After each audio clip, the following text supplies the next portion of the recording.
हैं जो कंपैरिजन है ना, इट्स किलर ऑफ जॉय। कातिल मवाजना खुशी का कातिल है। ये आप दोनों ने अपने जहन में रखना है, मवाजना खुशी का कातिल है। मास्टर जी मेरी गल सुनो ये मुआजना खुशी का कातिल है, ये अपने बंदे की कातिल है।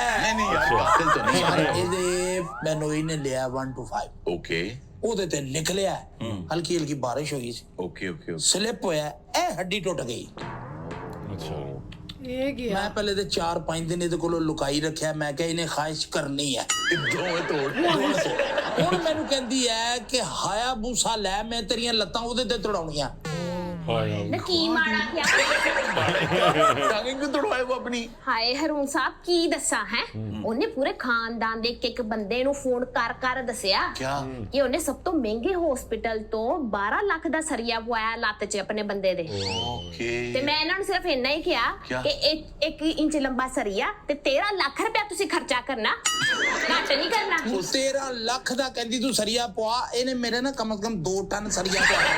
2 टन ਇਹ ਉਹ ਸਿੰਗਲ ਰਾਡ ਨਹੀਂ ਕਹਿੰਦੀ, ਇਹ ਟਨਾਂ ਦੇ ਹਿਸਾਬ ਨਾਲ ਕਹਿੰਦੀ। ਇਹਨੂੰ ਮੈਂ ਕਿਹਾ ਛੱਤ 'ਚ ਪਵਾ ਲਾ, ਉਹ ਚੁੰਦੀ ਆ। 13 लाख का सरिया। 13 ਲੱਖ ਦਾ ਸਰੀਆ, ਉਹ ਲੱਗਦਾ ਮੇਰੀਆਂ ਲੱਤਾਂ 'ਚ ਪਲਾਜ਼ਾ ਬਣ ਗਿਆ। यार ना करें, खुदा के वास्ते ना करें। ਉਹ ਤੇ ਸ਼ੁਕਰ ਆ ਉਹਦੀ ਲੱਤ ਟੁੱਟੀ, ਉਹਦਾ ਕਿਤੇ ਚੂਲਾ ਟੁੱਟ ਗਿਆ, ਇਹਨੇ ਤੇ ਮੇਰੇ ਗਾਡਰ ਪਵਾ ਦੇਣਾ। गाडर बोल अच्छा इसमें क्या मुकाबला है कि सरिया भी उसे 1 इंच लंबा होना 1 चाहिए। ਇੰਚ ਲੰਬਾ, ਉਹ ਭਾ ਮੇਰੀ ਹੱਡੀ ਤੋਂ ਬਾਹਰ ਆਇਆ ਹੋਵੇ। जी जी ਮੈਂ ਮੋਟਰਸਾਈਕਲ ਤੇ ਜਾ ਰਿਹਾ ਤੇ ਸੜਕ ਤੇ ਚੰਗਿਆੜੇ ਨਿਕਲ ਰਹੇ। ये वाकई सही बात है।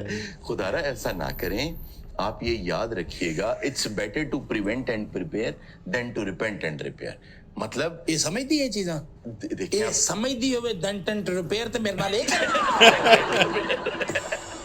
देखें, मैं आपको एक छोटी सी दवा बताता हूँ, ये करके देखें, आपकी जिंदगी में सुकून और खुशियां आएंगी। वो दवा क्या है? देखें, वो दवा ये है कि आप ना एक दफा मेरे कहने पे सिर्फ 2 या 3 दिन के लिए आप लोगों की खुशियों को देखकर खुश हों और कहें माशाअल्लाह क्या बात है, अल्लाह ताला इनके नसीब में करे।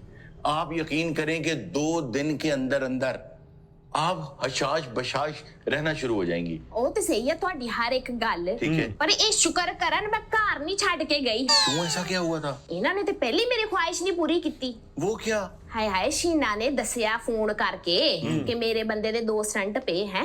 ਇਹਨਾਂ ਨੂੰ ਮੈਂ ਕਿਹਾ ਤੁਸੀਂ 3 ਪਵਾ ਲਓ, ਨਹੀਂ ਸੁਣੀ, ਮੇਰਾ ਨੱਕ ਨਹੀਂ ਇਹਨਾਂ ਨੇ ਰਹਿਣ ਦੇਣਾ। ਔਰ ਮੈਨੂੰ ਹਾਰਟ ਅਟੈਕ ਨਹੀਂ ਹੋਇਆ, ਮੈਂ ਇਹਨੂੰ ਕਿਹਾ ਤੂੰ ਸਟੂਡੀਓ ਤੋਂ 3-4 ਸਟੰਟ ਮੈਨ ਮੈਨੂੰ ਪਵਾਤੇ।